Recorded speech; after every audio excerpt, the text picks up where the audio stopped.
नमस्कार।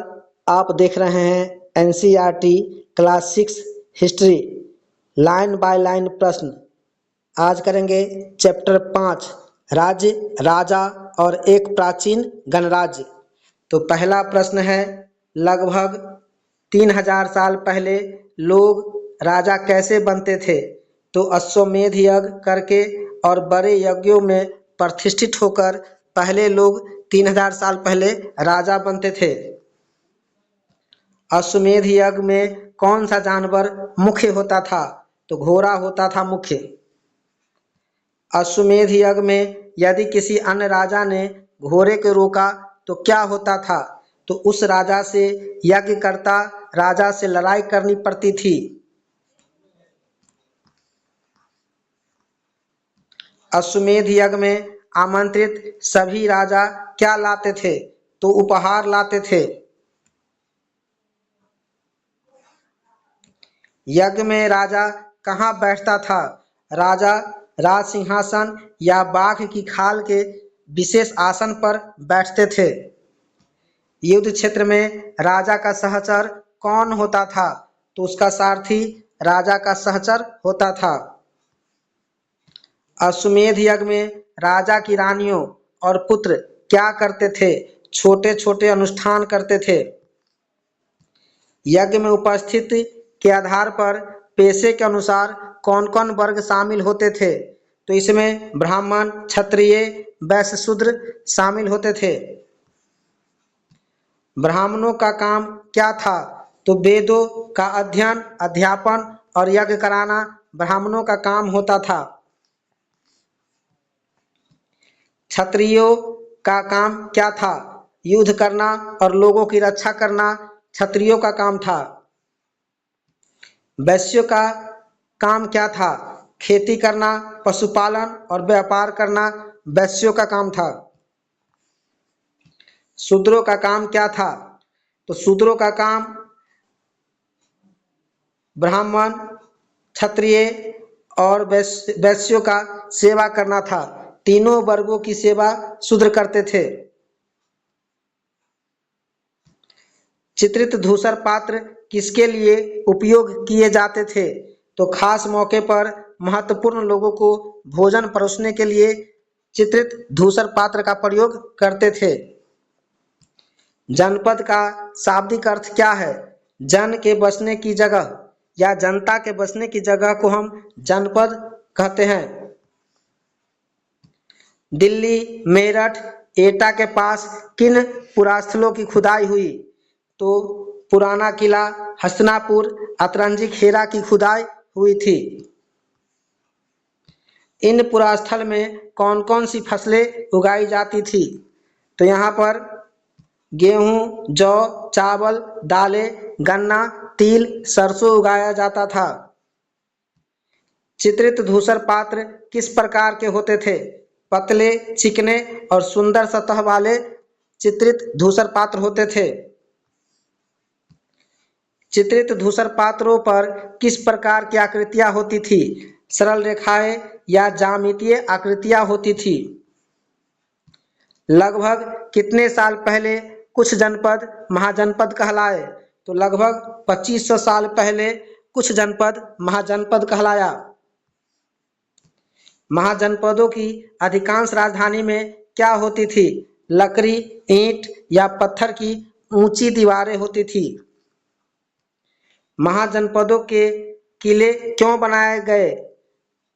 अन्य राजाओं के आक्रमण से सुरक्षा के लिए महाजनपदों को किले बनाए गए थे। किले की दीवार बनाने के लिए किसकी आवश्यकता पड़ती थी? तो दीवार बनाने के लिए व्यापक योजना, लाखों ईंट पत्थर और हजारों स्त्री पुरुष और बच्चों का परिश्रम की आवश्यकता होती थी।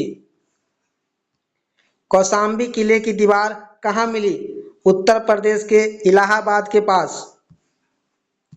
महाजनपदों के राजा अब किस प्रकार की सेना रखते थे?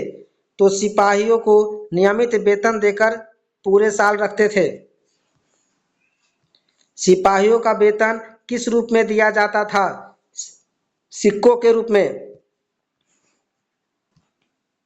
महाजनपदों के राजा ऋग्वेद के राजाओं से किस प्रकार भिन्न थे? तो ये विशाल किले बनवाते थे, बड़ी सेना रखते थे और नियमित कर वसूल करते थे। ये सभी सही है।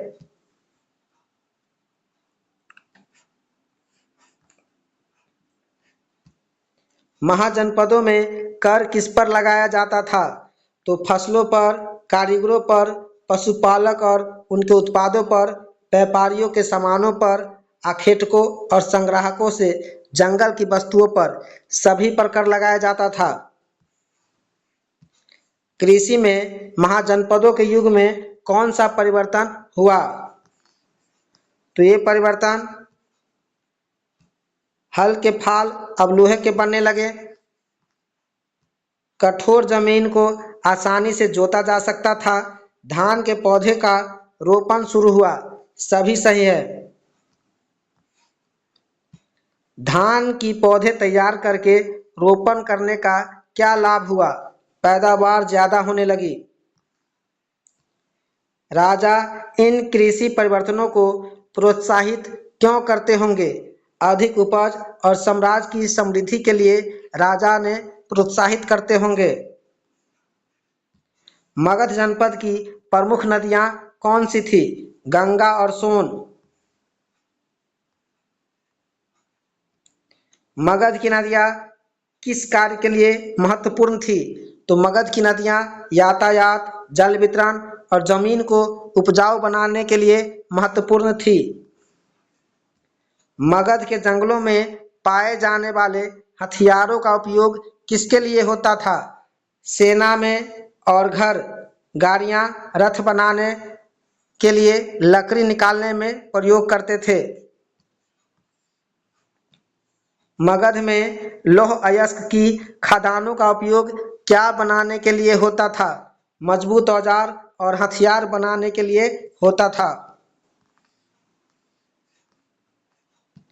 मगध के प्रमुख शासक कौन कौन थे?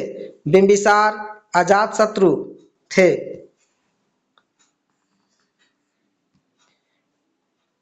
मैसिडोनिया का राजा सिकंदर भारत के किन हिस्सों तक पहुंचा? तो पश्चिमी भारत तक सिकंदर पहुंचा था, ब्यास नदी तक। बज्जी राज्य की राजधानी कौन सी थी? वैशाली। बज्जी संघ में शासन व्यवस्था कैसी थी? यहाँ कई शासक और सभी राजाएं गण और संघ के रूप में थे। गण या संघ के शासक निर्णय कैसे करते थे? सभाओं में बैठकर, बातचीत कर, बहस कर और वाद विवाद के जरिए निर्णय करते थे। गण या संघ की सभाओं में कौन शामिल नहीं हो सकता था? स्त्रियां, दास और कामगार शामिल नहीं हो सकते थे। बज्जी संघ के लिए बुद्ध ने क्या विशेष सलाह दी? तो बुद्ध ने बज्जी संघ के लिए सलाह दी थी कि पूर्ण और नियमित सभाएं करे, मिलजुल कर काम करे, पारंपरिक नियमों का पालन करे, बड़ों का सम्मान करे, महिलाओं का शोषण न करे, चैत्यों का रखरखाव करे, संतों का सम्मान